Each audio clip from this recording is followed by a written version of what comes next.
Yep.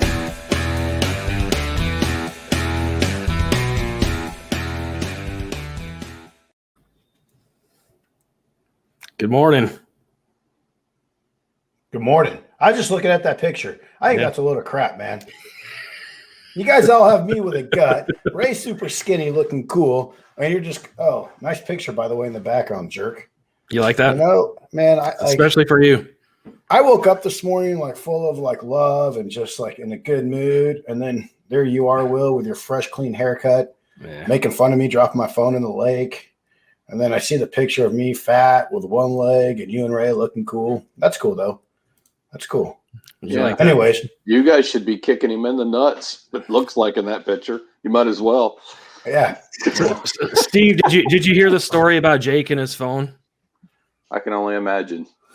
Let me guess. Yeah. He was doing something really manly on the lake, probably like recovering something with scuba gear deep down in the ocean. It's just a breath hold, Steve. Just a breath hold. Just a breath hold to 252 feet. And I've been working on that. Yeah, and he probably forgot his phone was in there rescuing some puppy or something. So, hey, man. Yeah. So, Go off a bridge. Off a bridge. Did you guys hear about that story, though? I think it was in Maryland or something where a car hits a bridge. I don't know, it was a car accident, but the baby gets thrown out and the dude jumps into the water, rescues the baby. That definitely was not me. Hero status. I'm definitely not on that level. I was literally taking my son out fishing and the phone went in the lake. And Will thought it was funny because for like 2-3 days I didn't have my phone. And I show up for our weekly conference call. And that's the first thing. That's his background. So it just hurt my feelings. But hey, enough about me and enough about all this. Welcome to episode 61 of the Coffee Squad podcast. We got Steve Hall, my favorite PI, on here. He's going to talk to us about body language. Him and Will are going to wow us with their knowledge on body language and tell some cool stories, I'm sure, about how they probably busted some bad guys just off of body language. So, let me introduce Steve real quick, and then Will, why don't you tell us why we're doing body language? Hopefully you're not distracted like you were last week. It hurt my feelings again. I'm really sensitive this week. You can't tell. You might need to go get your go to see an endocrinologist and get your hormones checked out. You might be a little high. Now we're telling about my PII. That's cool. Not a problem, man. Stuff we share in confidence. I'm trying to help. I just said you might want to get it checked out. That's all. Steve, do you want to check out now, man? I mean, your face says it all right now. Shit's fixing to blow up. That's all. So Steve. Steve is a Sarasota private investigator. He's been doing that for 8+ years. Absolutely phenomenal. So if you're in the Florida area, you need a PI. I'm telling you, Steve is my go-to man. And we've actually just become friends based off of working together for a while. He's also a retired Sarasota County Sheriff's officer. He worked in the narcotics as a narcotics detective, and he started the Interstate Criminal Enforcement Unit. He's a drug interdiction canine handler. He is a Polk County Sheriff's detective, and he has a bachelor's degree from Hodges University in criminal justice. So, and he's just a good dude, man. He's a phenomenal fly fisherman. Look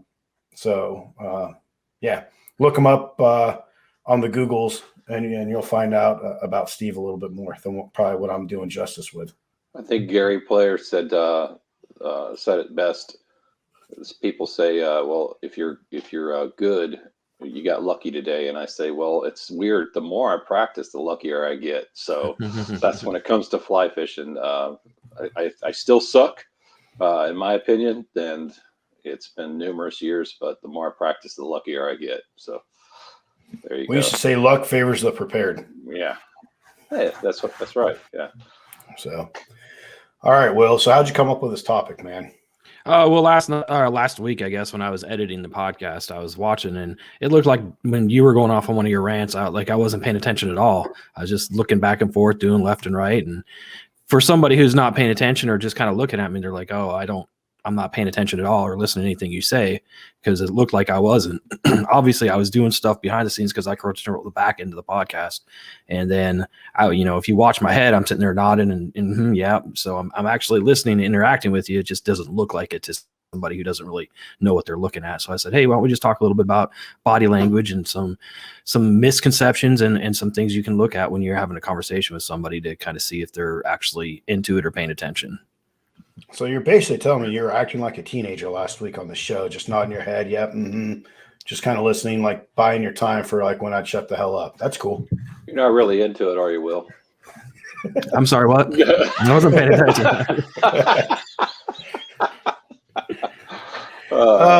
So as we're going to razz on Will some more here, let's just keep it going here, Will. What are you drinking? Wow, Steve, again, last time you made fun of you pretty good, so. No, that's fine. Yeah, that's probably why you wanted him to come on this week, is because I kind of got you earlier this week, so you made sure Steve was coming on. So, can I guess? Go ahead. I'm going to say that you're drinking some sort of Black Rifle coffee, AK-47, most likely, with a hint of cherry wood blossoms and notes of oak. Roasted in roasted. You can't get it out, can you?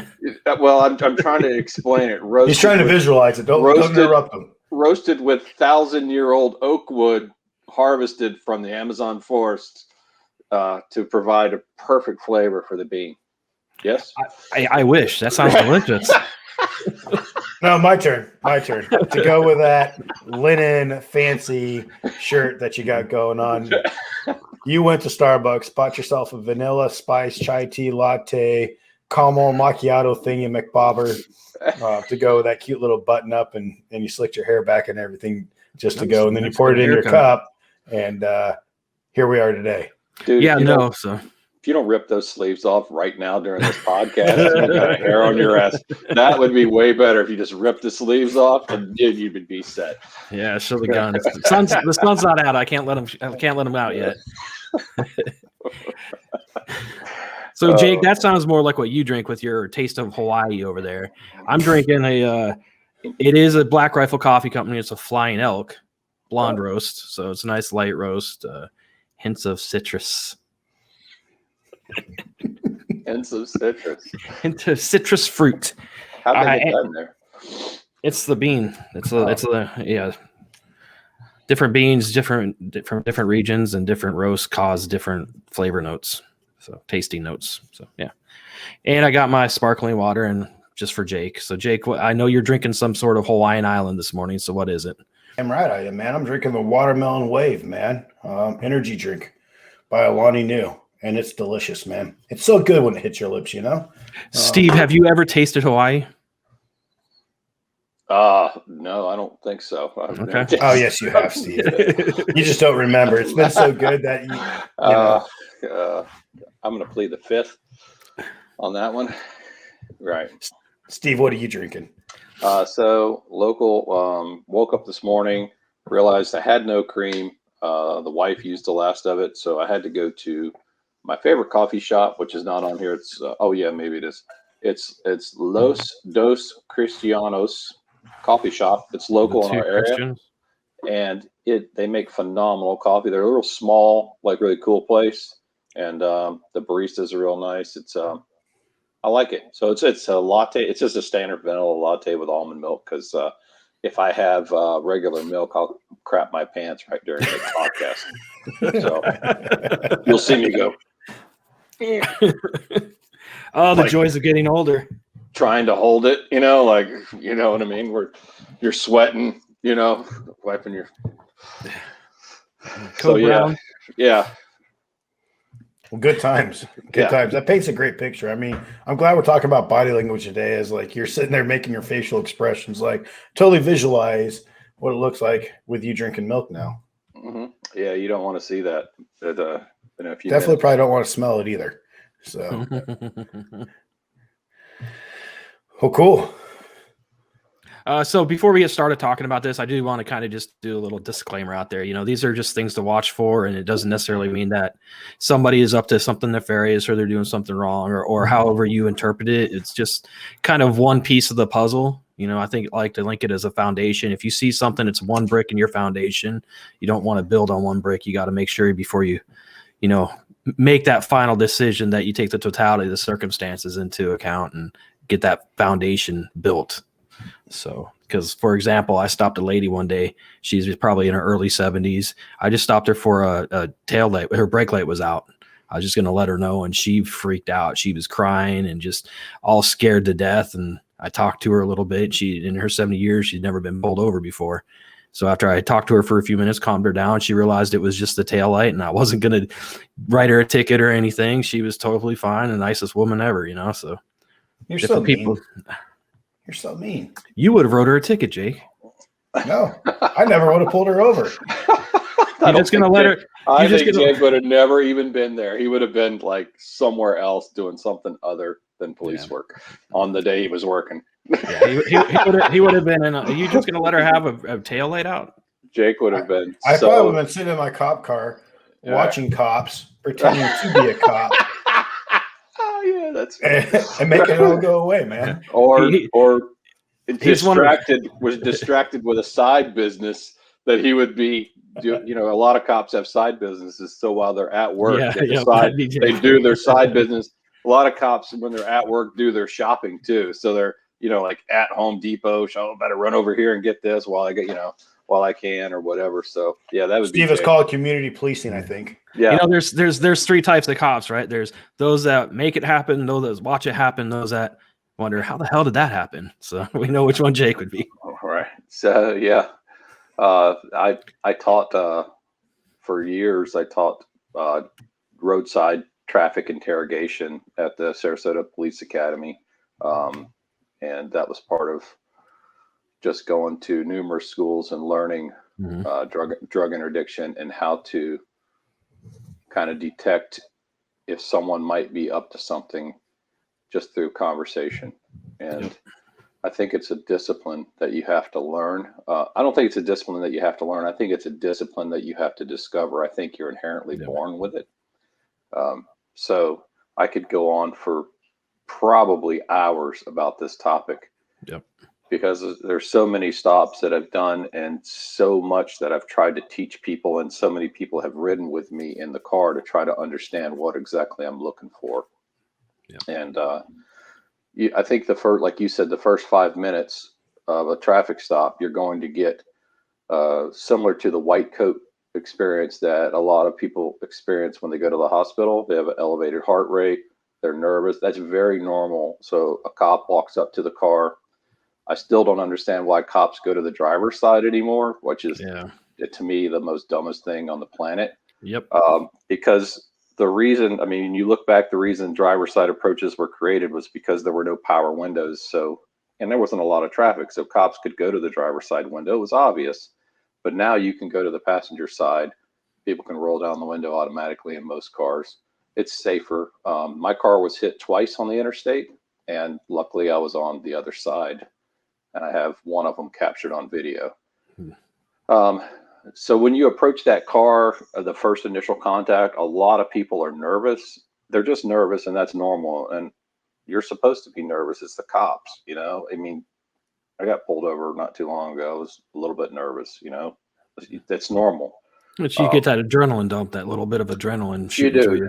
Your hands shake. So most cops may see that, especially younger cops may see that first initial contact as, oh, he's nervous. But then I'll normally say, well, wait 5 minutes, go back to your car, wait 5 minutes, and then go back up there and see how he looks then. Yeah. So I know I was a big proponent of always easing their mind and letting them know my enforcement action pretty much right off the bat, saying, hey, listen, I'm just giving you a warning. This is why I pulled you over. And that a lot of times will ease a lot of people's anxiety if they know that they're not going to be going to get a ticket and have to pay hundreds of dollars unless you got a lead foot like Jake. I'm usually good, man. I got a carbon one now. But so Steve, and Steve and Will, as you guys are, talking about policing, were you ever taught about how to conduct your own body language? You know, do you make yourself bigger? Do you make yourself, Steve, you're a big guy, so do you try to make yourself smaller to not seem so intimidating? You know, I'm sure there's times where you want to be big and intimidating. You know, I'm a little itty bitty fat midget now, but there's times like, you know, when I'm getting ready to go toe to toe with someone, you know, you puff your chest out and I call it the peacock or the rooster dance, you know, and but. Did you ever, were you ever taught that? Did you ever notice that within yourselves or anything? There's two schools of thought on that. So, when I was in the tactical drug unit in Polk County, working for then Colonel Grady Judd, our unit was 6 men. We worked about 4 to 5 days a week. We made 1,104 arrests in 11 months. They were all drug arrests. There were 6 of us. So when you start really doing the math on that, I mean, sometimes we were making 10 to 15 arrests a night doing hand-to-hand buys through, and we were also doing knock and talks, what we call knock and talks. And it got to the point where if we had too many officers at the door while we were asking for consent, so knock and talk is when you go up to someone's house, you knock on the door, hey, can I search your house? And usually they say, you would be surprised. A lot of people say yes. They say, yeah, come on in. And it's an interesting phenomenon, because I honestly believe they're guilty, but they don't want to show that guilt. Yeah. So they allow you to come in. It's a subconscious effort to seem innocent by giving you permission. A lot of people tell you to, pound sand, and that's okay. You just move on. It's a numbers game. So you go to the next house, you knock on the door that's on the list. And so sooner or later, someone will let you in. It's just that simple. But the problem is you can't have 5 cops